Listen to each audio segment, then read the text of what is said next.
tucked away. Oh! He dropped Izzy bad and put him out cold! Oh my god, Izzy's out! He's out!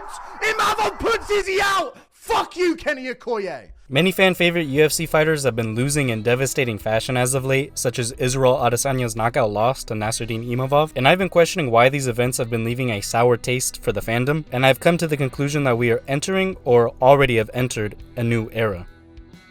For me, the eras of the UFC are defined like this. We start at the beginnings with UFC 1 and Royce Gracie winning the tournament, and then the Dark Ages where it was banned and outlawed in many states and it was very hard to even buy the pay-per-views. The early modern era where we saw the first UFC superstar in Chuck Liddell and the explosion of the UFC thanks to the Ultimate Fighter. The golden era where we seemingly had the GOAT of every division competing simultaneously.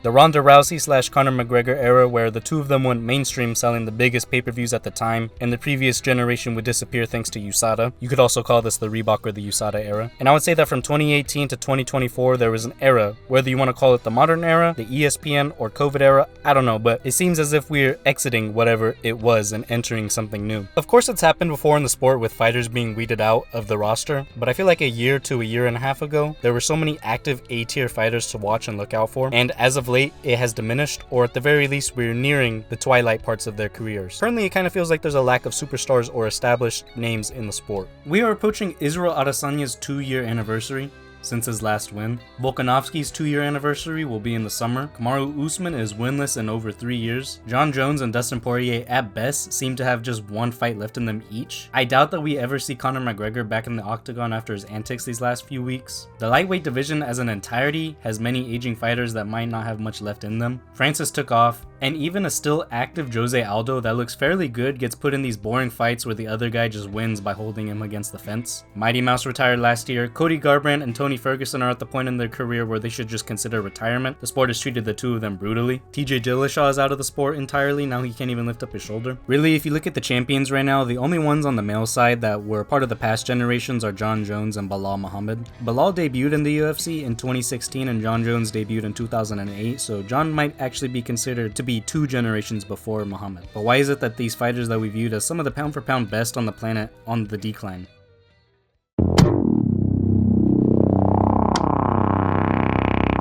The number one answer is age. Fighters have a finite amount of time that they can operate to the best of their abilities, with the two biggest factors affected by age being the speed and reaction. One day, every fighter will no longer be swift enough to land a strike, nor quick enough to evade one. If you look at the Dustin Poirier that fought Charles Oliveira, his counterboxing was on point despite being at a 2-inch reach disadvantage. Fast forward to the Dustin Poirier that fought Benoit Saint-Denis, and he was hit by a plethora of shots that should never have even landed on him. The same could be said in the Islam fight, he was just walking into a lot of shots. Fighters can prolong the period of time before they reach that point in their career where they plateau or begin to decline by properly recovering, not even just from knockout losses but from wins. Volkanovski, despite having a super high fight IQ, displayed ignorance to the game by returning to the octagon to fight Ilia Topuria, of all people, after getting head kicked and knocked out less than 4 months previous. The chin cannot recover in that amount of time, especially when you consider that he probably hopped into fight camp like 6 to 8 weeks after getting knocked out by Islam. But you look at someone like Israel Adesanya, who was undefeated at middleweight for over 10 years and was a very active champion. I think that he took all of his recovery seriously and did it correctly. I think the two things that contributed to Izzy's decline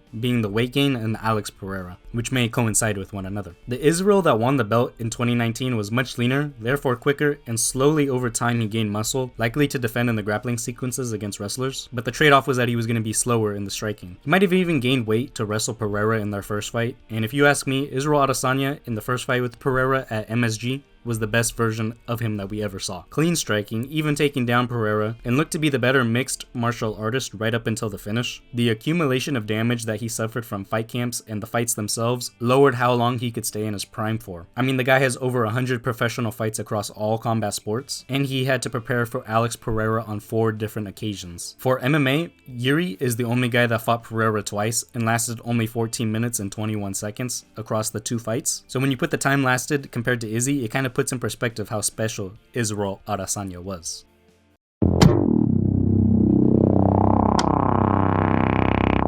The next reason for all these fan favorites losing is that their preparation changes. Everyone that stays fighting too long won't necessarily be surpassed in terms of skills, but the amount of footage that is on them. For instance, look at Jose Aldo. There's so much tape to study on that man. how to exploit his cardio, how to stall him against the fence, what he does best in the center, when he's pressured, how he throws combinations. With Izzy, you saw people be able to game plan against him after years of tape on him. You pressure with the jabs, straights, feints, and teep kicks along the fence, and that's how you get him. I don't think that DDP is the best mixed martial artist, but he's one of the best game planners. Strickland thought he was going to walk through DDP the first time around, you lost. The more you have to study on someone, the more you can exploit them.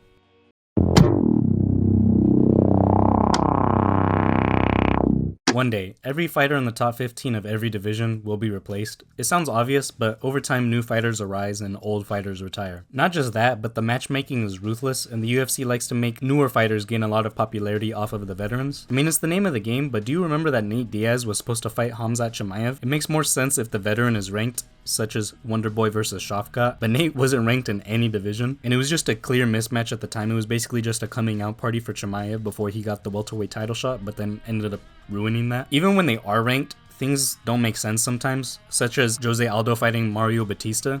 Why couldn't Aldo fight Dominic Cruz, who is another legend, another fighter that fought in the WEC? The fighters that want to make it to the UFC today are training everything: Muay Thai, wrestling, boxing, and Jiu-Jitsu, and possibly other disciplines as well. They can fight as an amateur too. Have you seen those kids acting like Conor McGregor and fighting in the octagon? It's kind of ridiculous, but the new generation also has access to fight knowledge. They can see what not to do, like Volkanovski, how to prepare for the Dagestani style of grappling, which stances to kick from and where to kick from each stance, how to defend and attack against the fence, basically everything. Everything up to this point in time that has been taught, they can see and therefore evolve from there. The bar is already set for them, and it just gets raised year after year.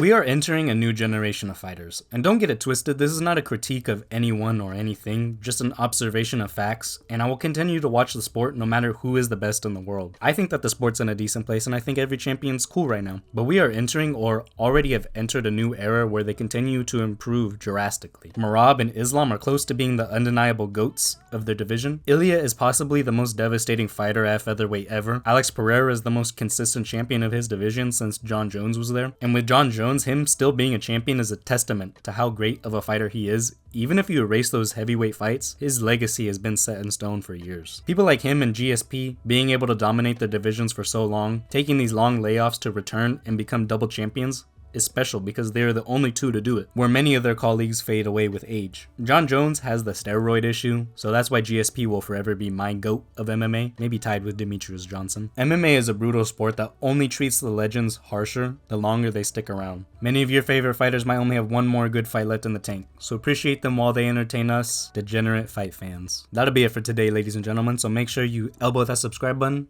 and I'll catch you all later.